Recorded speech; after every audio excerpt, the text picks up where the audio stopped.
Boa tarde, estamos ao vivo, com um pouco de atraso, né? Tivemos problemas técnicos, então estamos ao vivo agora no Facebook, não estamos no YouTube ao vivo. Se você estiver vendo no YouTube, não está sendo ao vivo. Mas mais tarde a gente sobe lá no YouTube, por problemas do YouTube, porque a internet aqui tá ótima, né? Nossa, que a internet tá ótima. É isso. Então vamos começando com a nossa promoção que a gente fez de canequinha. Da semana passada, da caneca. Veja essa canequinha, só sobre a canequinha. Hoje eu queria comentar da mesa também, que tem uma mesa nova. Tem uma mesa muito nova. branca, muito de mármore. Isso, que o Babo comprou no lixão com o seu dinheiro. Dinheiro dos queridíssimos amigos que têm contribuído aqui com o Nocaute. E aí a gente tem a vencedora da canequinha, que vai receber a canequinha em casa. Lembrando que a gente fez a proposta de dizer qual era o nome da banda da Dilma com a foto, aquela foto na frente da Polícia Federal. E temos aqui a banda Panteras Vermelhas e a vencedora Luciana Caldas, que receberá a canequinha. E dizer também que a gente gostou muito dos nomes enviados pela Cristiane Vieira, mas ela mesma solicitou não participar do concurso. Então, mas Luciana Caldas está aqui, Panteras Vermelhas, veja só. Eu compraria esse disco, né? É engraçado, né? Olha aqui, Lindinho, Requião e Dilma, Maria do Rosário, Glaze e Menicucci. Isso é um... E mais mulher do que homem, né? Mais mulher do que homem, então tá E aí, ótimo. Fernando, eu tenho um pedido também. É? O meu pai pediu para que você autografasse para ele. Olha só, pra histórica. Que ele conseguiu num sebo, fez questão de ir lá e falou, bom, já que eu posso ter com o autógrafo. Com a maior alegria, do autor. 28ª edição, que ano que é, hein? Crê Deus, Pai. 88. Ó, nem tinha nascido. Você não tinha nem nascido. Crê Deus, Pai. Como é que é o nome dele, hein? Nelson. Ele vai ficar super feliz.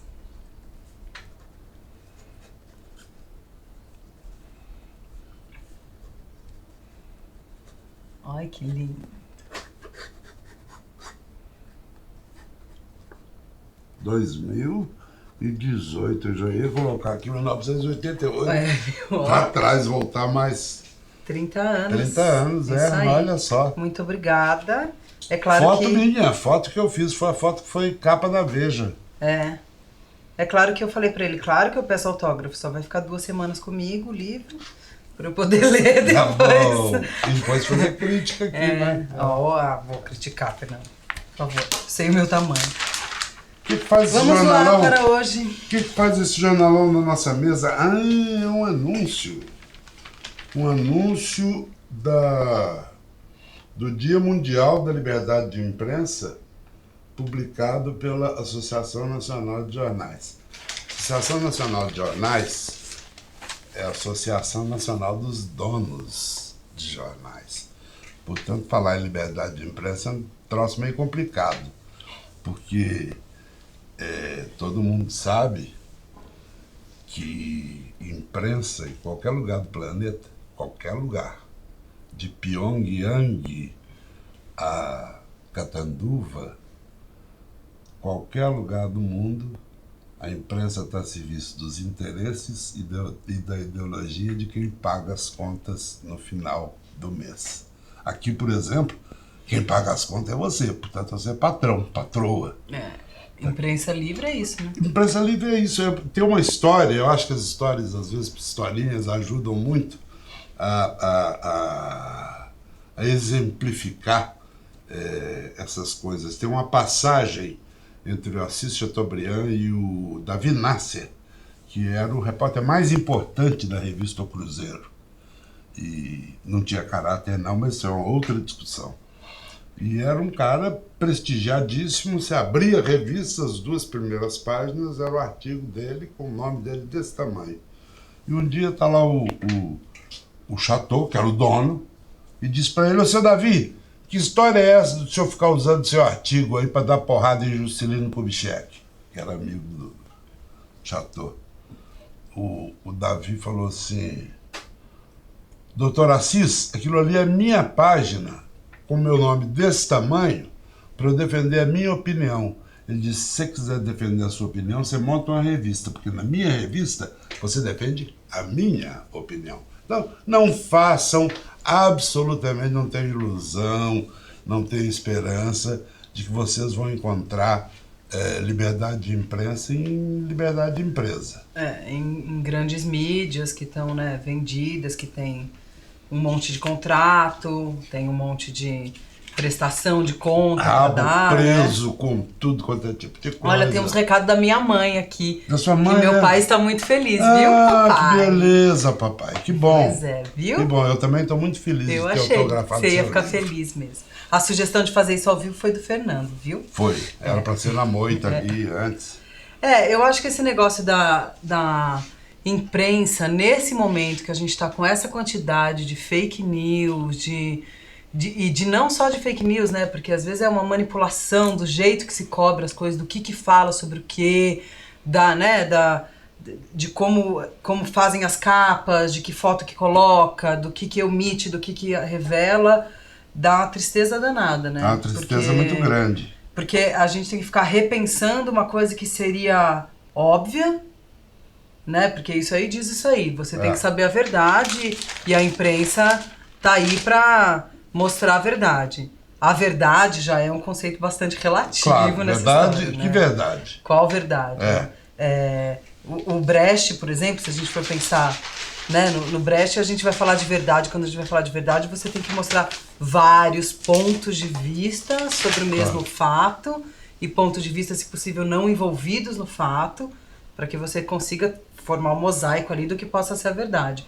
Não é isso que acontece. O que são os evangelhos, se não verdades do mesmo fato? Sabe? Pois isso.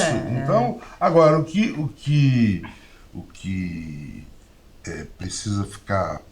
O que preocupa a gente é que, na verdade, aqui no Brasil, a imprensa está na mão de muito pouca gente, né? Não tem democratização. Não é censura, não. Folha faz o que ela quiser, o jornal é dela, mas rádio e TV é propriedade social, sabe? Não pode ser assim, ser utilizada porque foi o golpe. Este golpe só pôde existir graças à mídia. Não teria existido se a TV Globo não tivesse incensado Ministério Público Federal e o Diabo a quatro esse tempo todo.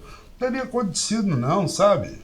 E mesmo, na verdade, eu nem acredito em neutralidade possível, mas acredito que faz parte da integridade mostrar sob que ponto de vista a gente está dizendo. Claro. Então tinha que começar assim, beleza, neutro eu não vou ser, mas todo mundo sabe de como eu estou olhando para isso. De que lado eu estou. De que lado eu estou. E aí essa falsa neutralidade que tem da imprensa é a coisa mais irritante, assim.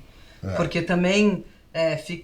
como a gente sabe que ela finge que é neutra, aí a gente aponta a outra estratégia do lado de lá, do lado da direita, virar e falar assim: outro dia eu vi o cara falando que a Globo é comunista. Bom. Aí você fala, a Globo é comunista, né?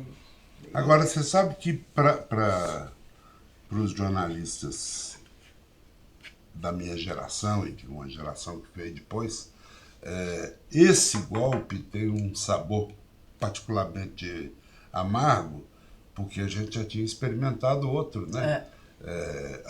O que houve para nós foi o seguinte: foi a substituição da censura fardada, do censor sentado dentro da redação, pegando as laudas, você escrevia, entregava para ele, e ele decidia se ia ou não ia para a máquina.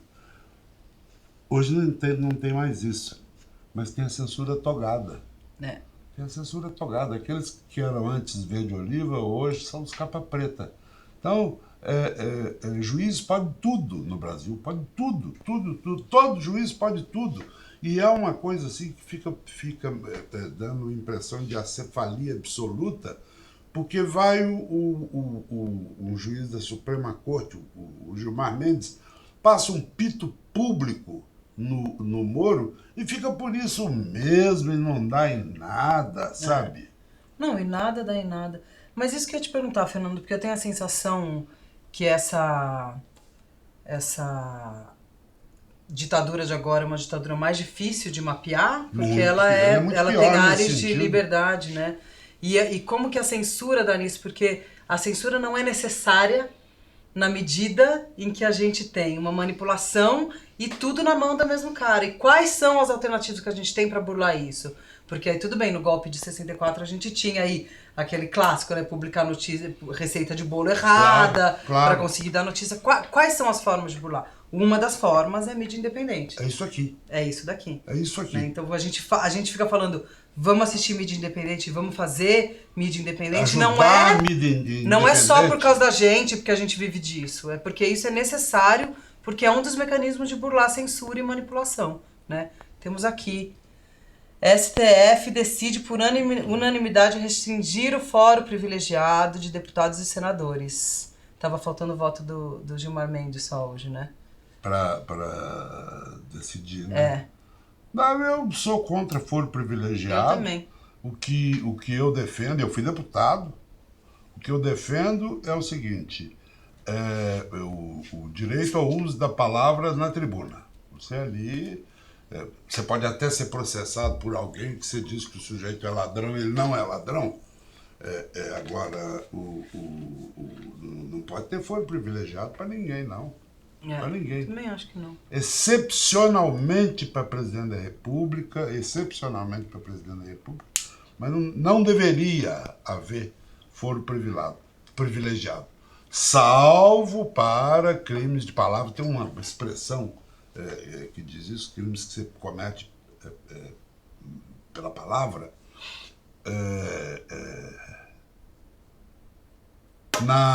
no uso da tribuna. Então, não sei quem foi que perguntou, eu sou a favor não, acho que de saiu que não agora, haja foro privilegiado. Vamos falar um pouco sobre o prédio? E o prédio, hein? Falar sobre o prédio. Aí tem, viu? Tem, né? Aí Tem muita coisa. Muita coisa estranha. É muito estranho. Nesse incêndio, nesse desabamento. Muito estranho. E a gente poderia até entrar por um monte de teoria da conspiração.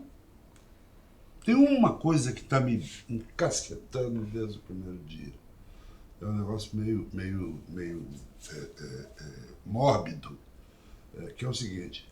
Um prédio de 20 e tantos andares, onde havia, naquele momento, naquela madrugada, alguma coisa em torno de 150 pessoas, parece, coisa assim. De madrugada, não é ao meio-dia, a hora que as pessoas estão trabalhando, estão fazendo isso. De madrugada, a hora que as pessoas estão dormindo, o prédio pega fogo e desaba. Vocês devem ter visto aqui, inclusive no nocaute, o prédio desaba inteiro. Assim. Inteiro, como se tivesse sido implodido. Chega a lembrar a tragédia das torres de Nova York, quando um dos dois prédios desmilingue. Muito bem. Tem um monte de rescaldo do incêndio, um monte pequeno, porque o prédio era quase todo de vidro, estrutura metálica, e as lajes só, suponho, de concreto. Mas ele era fundamentalmente um prédio de vidro. Portanto, explicou um engenheiro na televisão, a pilha que ficou é tão baixa. Agora, pergunta o seguinte. Um morto. Ah, não, mas pode haver mortos aí ainda. Mas como pode haver? Vocês não têm métodos? Você não tem cabo com câmera que possa ir ali? Você não tem cachorro farejador da Polícia Federal? Tem alguma coisa mal contada? Porque às vezes fica a seguinte impressão, que eu imagino que seja só uma impressão. A alguém interessava que aquilo ali desaparecesse. Quando eu falo aquilo ali, é aquilo tudo. O prédio e as pessoas que estavam dentro. Não, acho os ocupantes. Mesmo que não desaparecessem, isso cria um fato, que é aí que já é o que está acontecendo. Aí a prefeitura começa a dizer que, bom, tem mais 70 prédios que estão ocupados, que precisam ser desocupados. Aí toda, aí que a gente tá falando de fake news de novo, aí toda a besteirada que dizem sobre ocupação e todo esse ódio, que eu não sei onde esse ódio vai levar a gente, não é para lugares bons, todo esse ódio com pobre que tem, que como se fosse um bando de gente desocupada. O Dória Não, o Dória... O Dória, que coisa desumana, Não. rapaz. Dizer que aquilo estava ocupado por uma facção Por criminosa. facção criminosa é a gente uma fala mais criminosa, pobre. isso, entendeu? Sabe, a gente mais pobre, mais miserável, a gente mais esquecida pela sociedade. Me vem esse sujeito de matéria plástica dizendo que aquilo ali era um covil de criminoso.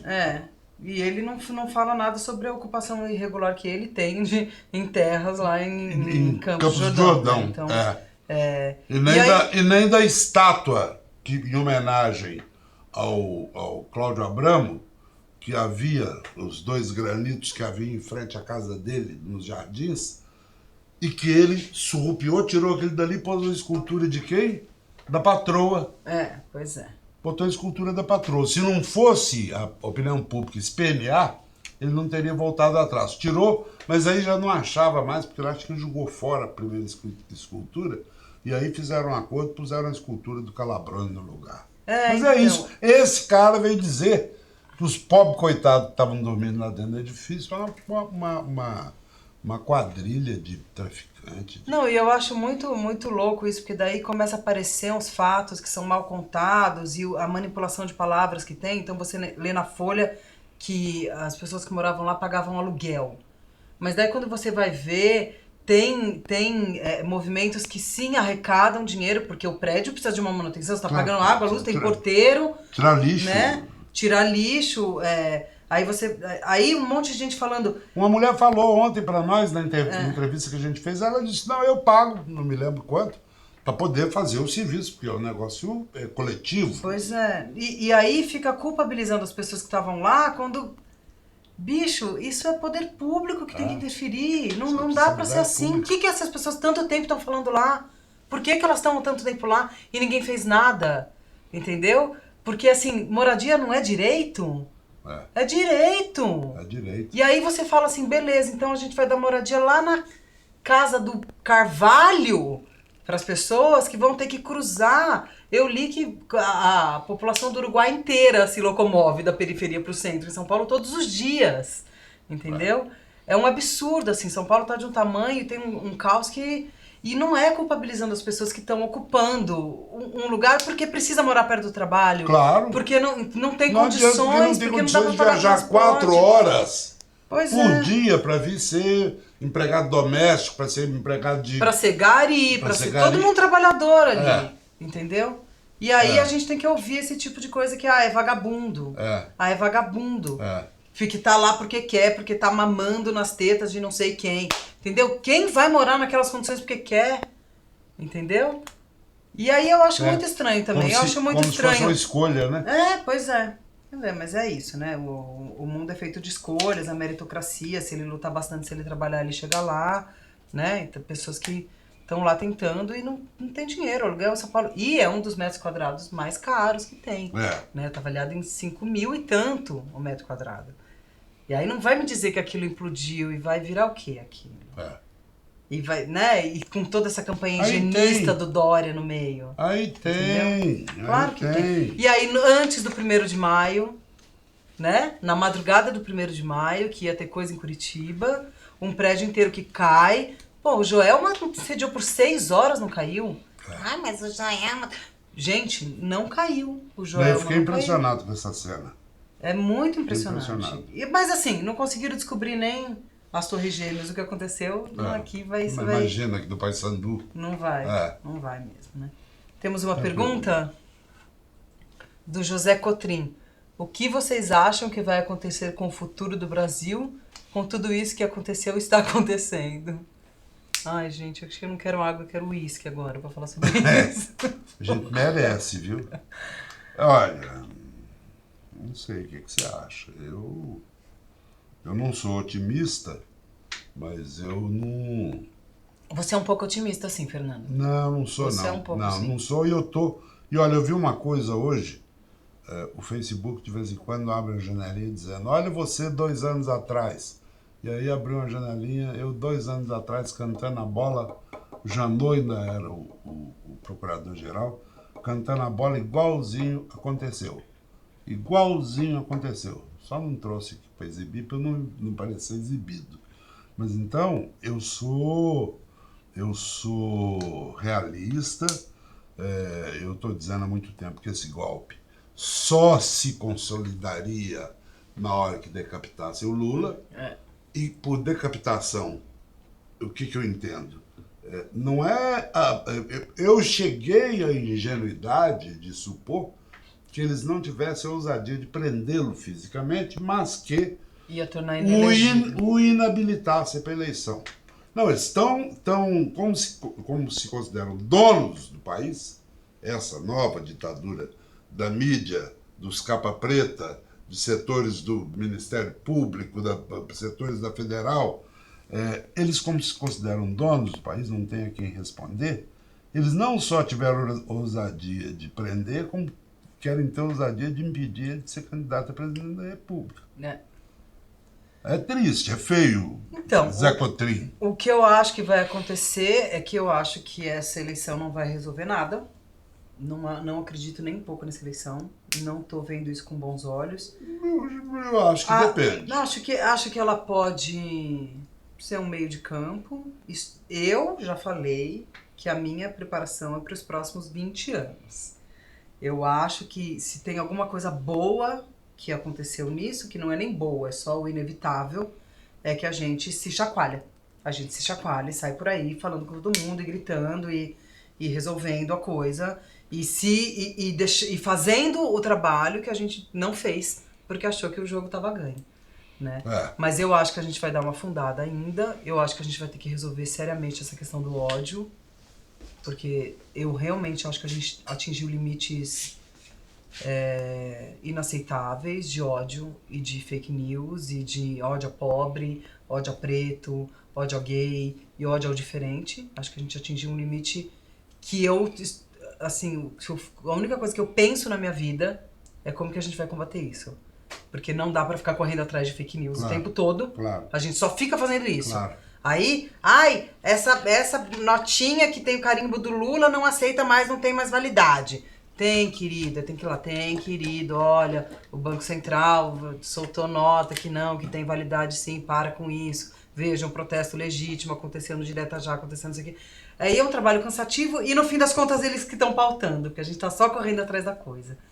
Então o que eu estou pensando é quais são as nossas estratégias, como eu disse, qual é a receita de bolo que a gente vai colocar, quais são as estratégias pra gente vencer isso, e eu ainda não tive nenhuma ideia, mas já tô me coçando, entendeu? Já tô... Olha, tem uma coisa, uma peculiaridade que é a seguinte: uma boa parte da minha geração acreditava que a liberdade eletrônica de expressão, ou seja, rádio e TV, que essa liberdade ia ser conquistada nas trincheiras, nas tribunas, nas barricadas. E a tecnologia andou um pouco mais depressa do que a nossa ideologia e apareceu esse treco que está aqui na nossa frente, chamado internet. Então, de uma hora para outra, você pode, como nós aqui, que não temos onde cair mortos, você junta, faz vaquinha, aliás, lembre-se de contribuir, hein? Porque vocês é que sustentam. Insisto nisso.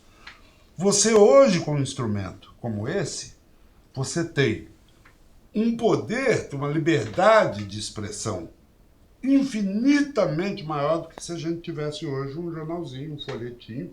Quantas vezes a gente fez entrevista aqui que deu mais audiência do que os 3 grandes jornais brasileiros juntos. Então, isso é o nosso instrumento. Esse é o nosso instrumento. Enquanto a gente não tem outro, né? Porque pode ser que apareça por rede. Taco de beisebol. Taco de beisebol. Eu não sei. Nesse sentido, eu acho que você é mais otimista que eu. Porque eu acho que eles têm a máquina ainda, entendeu? O tanto de notícia e o tanto de produção de vídeo bosta que o MBL consegue fazer é muito maior do que a perna que a gente tem, exatamente porque a gente não tem a grana que eles têm, do investimento que eles têm. Para fazer robô. Para fazer robô, para fazer, né, e a gente tem também escrúpulos, né? Então isso fode o barraco, porque quando você tem escrúpulo, aí você não vai publicar uma coisa que você não sabe de onde veio, que você não checou, que não tem qualidade, eles não estão interessados nisso. Então por isso que eu falo, qual é a saída disso? Qual é a saída disso?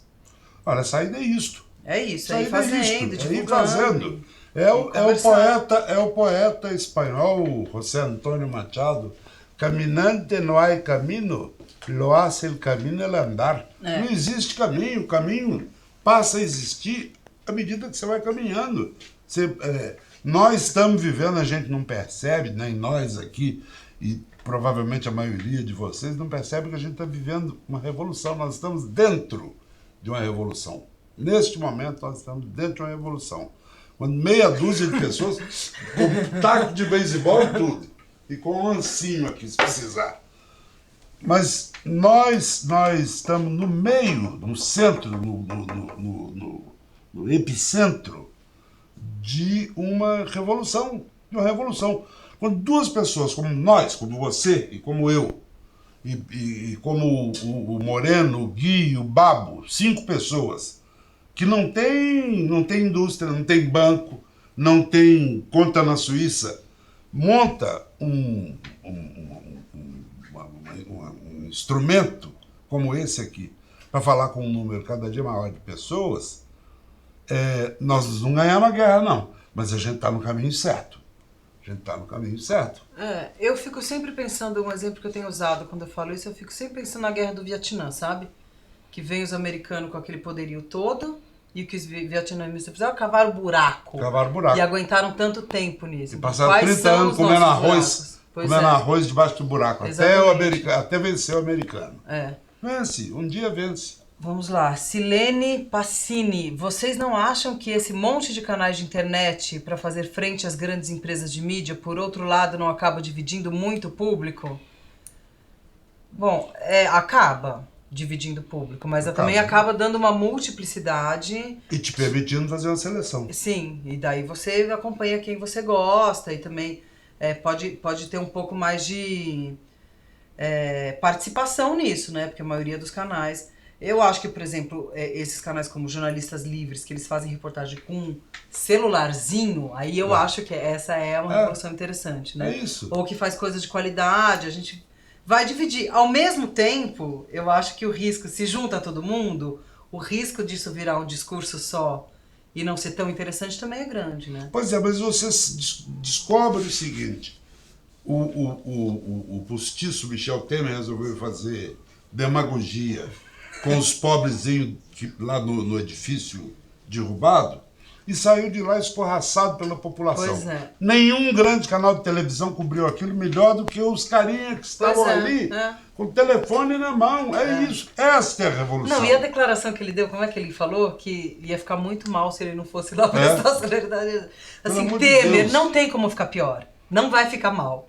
Vai só ficando pior. Porque, assim, ocupação ilegítima é a dele. E ocupação irregular é a dele. Não é dos caras que estão lutando por moradia. Né? Vamos para as dicas? Dicas. Você dica primeiro, depois dico eu. Tá bom. Eu tenho uma dica. Eu gosto muito de ouvir podcast. Sabe o que é podcast? Eu sei. Eu adoro podcast. Então, para quem não sabe o que é podcast... É programa de rádio na internet. Eu gosto muito de ouvir podcast e eu queria indicar um podcast que eu acompanho faz bastante tempo e eles estão ficando cada vez melhores, que é o Anticast. Eu já comentei com você, inclusive, de coisas que eu ouço lá. E eles fazem entrevistas muito boas e eu acho que é legal que o podcast, como precisa de uma estrutura menor e como ele é só som, dá para aprofundar bastante nas entrevistas, né? E... esses meninos do Anticast eu gosto muito, então eu queria indicar. Eles estão no Spotify, você põe no Google, vai achar em tudo quanto é programa de podcast, pode ouvir eles. Que eles são de esquerda também, não indicaria outra coisa. Né? Tá seria, então, né? eles são... E são bacanas, estão fazendo umas entrevistas. Eu vi uma entrevista com a Laura Carvalho muito boa lá também. Estão entrevistando gente legal. E eles mesmos são muito legais quando eles comentam. Então, essa é a minha dica. Em vez de ouvir aquelas merda de CBN no carro, põe um podcast pra ouvir. Muito melhor. Eu, antes de dar as dicas de hoje, que são 2, eu queria fazer 2 chamadinhas para amanhã. Aqui nós vamos fazer duas entrevistas ao vivo, umas 2h30 da tarde, com o Paulo Caires, presidente da Confederação Nacional de Sindicatos de Metalúrgicos, E às 5 horas, com o Haroldo Lima, que foi presidente da Agência Nacional do Petróleo no período do Lula, do governo do presidente Lula, para falar conosco. O Paulo Caires para falar um pouco da visão de um dirigente sindical experiente e tal, e nacional, de âmbito nacional, sobre as expectativas que eles têm, que esperança que ele pode oferecer para a população, representando esse setor da sociedade. E o Haroldo vai vir contar para nós com mais detalhes, porque ele é uma autoridade que ajudou a fazer o modelo original de partilha do pré-sal. Então é legal, amanhã às 12h30 o Paulo Caires, da CUT, da Confederação, e às 5 o nosso Haroldo Lima, ex-deputado, figura incrível, com história muito legal. As dicas culturais são 2 livros. A primeira é um livro chamado O Golpe é Guerra. O nome da editora é ótimo, Baioneta. Bom, gostei. Você já meio descobre o que vem por aí. Ele é escrito pelo jornalista Pedro Marim e é um livro em que ele discute, ele conta um pouco do processo do golpe de derrubada da Dilma. Ele parte com entrevistas que ele fez e parte com material que ele cobriu como correspondente de uma publicação estrangeira aqui no Brasil. A segunda dica é um livro que ainda não existiu, vai ficar pronto daqui uns 2 ou 3 semanas, mas eu já quero fazer um fuazinho, porque é um livro pelo qual eu tenho particular carinho, que é o Minha Primeira Vida, do Hugo Chávez, escrito pelo Ramonet, pelo Inácio Ramonet. Eu sou meio padrinho desse livro, obrigou o Ramonet a botar meu nome na capa pequenininho, exigi que fosse pequenininho, porque eu, na verdade, não fiz nada, não escrevi uma sílaba. O prefácio é feito pelo Marco Aurélio Garcia, falecido, saudoso, querido Marco Aurélio Garcia. Foi um dos últimos trabalhos editoriais que ele fez, foi o prefácio do livro do Ramonet. E o livro já está praticamente pronto, mais umas 2 semanas, 3 semanas. Está nas bancas. E eu quero fazer aqui democratizar aqui uma divulgação do livro do Ramonet da seguinte maneira. Eu consegui 10 exemplares com a editora. Desses 10 exemplares, nós vamos fazer o seguinte, vamos fazer uma distribuição democrática. 5 exemplares a gente vai mandar para os 5 assinantes que fizerem assinaturas de pelo menos R$50. Te manda com uma peculiaridade. Autografado pelo Ramonet. Olha! Tá pensando o quê? Olha. Os outros 5 exemplares desse pacote de 10, a gente vai sortear entre os já assinantes, não esses que entraram agora para pegar autografado, entre os já assinantes e os que assinarem agora abaixo das 50 pilas. O livro vai ter, nós vamos fazer um fuá aqui em São Paulo no lançamento. Ramonet vem, vamos fazer uma festa pública em homenagem ao Chaves. E se você já clicou aí, apertou o botãozinho, pode ser que seja feliz proprietário ou proprietária de um livro autografado pelo Inácio Ramonet, traduzido pelo Éric Nepomuceno, biscoito fino, escrito pelo Ramonet sobre o Chaves, traduzido pelo Éric Nepomuceno e prefácio do Marco Aurélio Rodrigues. Lindo. Geração editorial, capa bonita, feita pelo Babo, maravilha. Então, eu acho que era isso. Tem mais alguma coisa? Vocês obrigaram a gente a falar um negócio que a gente esqueceu.